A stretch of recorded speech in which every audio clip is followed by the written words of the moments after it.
Tonight on Reporting Scotland, a rapist who attacked 2 women days after being released from prison is facing life in jail. The SFA appoints Malky Mackay as the interim manager of Scotland.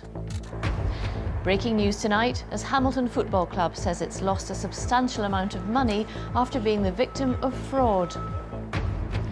Relatives of those affected by the closure of Beeld care homes call for the government to step in and help. I strongly feel this is a basic humanitarian issue. I would like them to intervene primarily just to stop this from happening.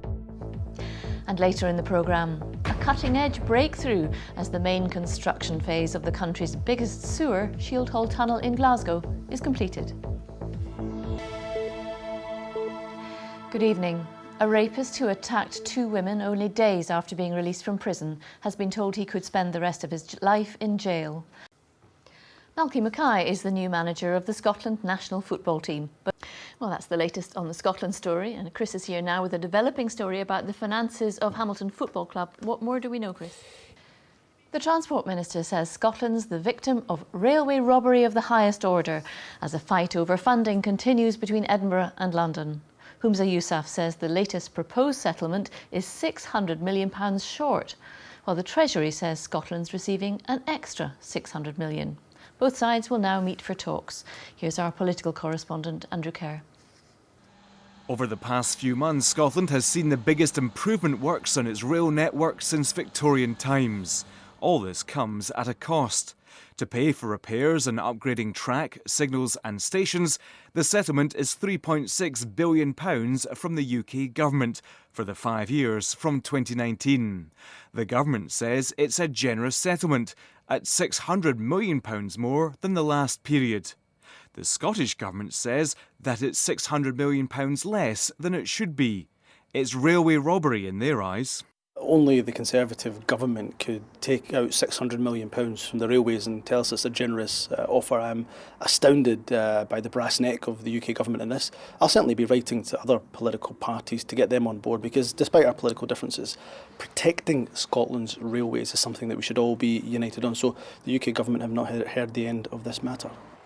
Continuing maintenance is said to be under threat, and also improvement works around Scotland, such as on the Aberdeen to Inverness line, upgrades at Glasgow Central, and the reopening of stations in the Borders. No one from the Treasury or Scotland office was available for interview, nor any Conservative MPs and MSPs. The Treasury did say the UK government is delivering on our promises to Scotland. Any claims otherwise don't stand up or reflect how Scotland continues to benefit from being part of the UK. The £3.6 billion rail settlement for Scotland is a higher proportion than its population share and a £600 million increase on the previous period. Ultimately, the Treasury believe the Scottish Government have got their figures wrong. Ministers here think they're being shortchanged by London. The Finance Secretary, Derek Mackay, will meet the Chancellor for high-level talks in an attempt to resolve the dispute. The signals are, though, it looks likely this row will run and run. Andrew Kerr, reporting Scotland at Glasgow Central Railway Station.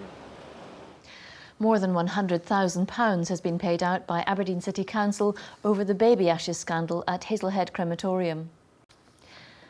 Claims the Scottish Labour leadership election has been rigged have been denied by a union. Unite have called on the MP Ian Murray to withdraw his accusations the contest was being loaded in favour of the more left-wing candidate, Richard Leonard. The representative for Edinburgh South is backing Anna Sarwar.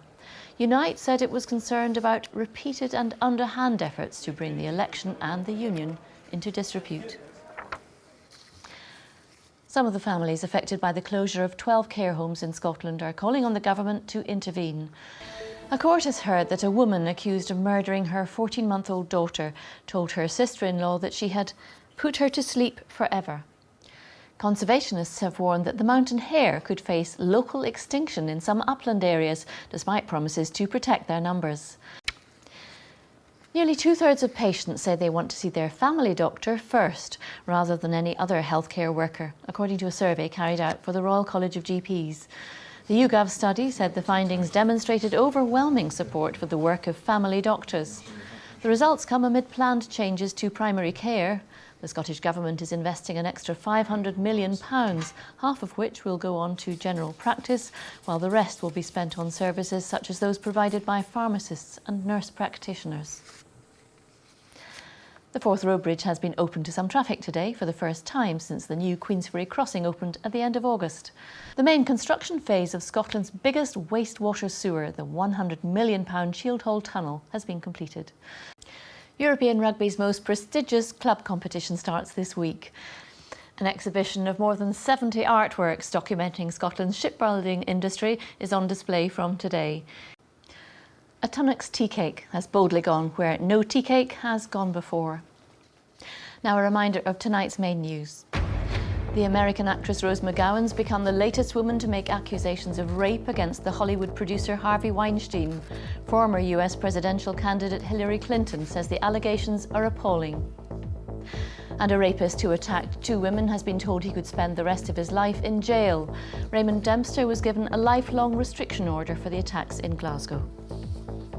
That's it from Reporting Scotland for now.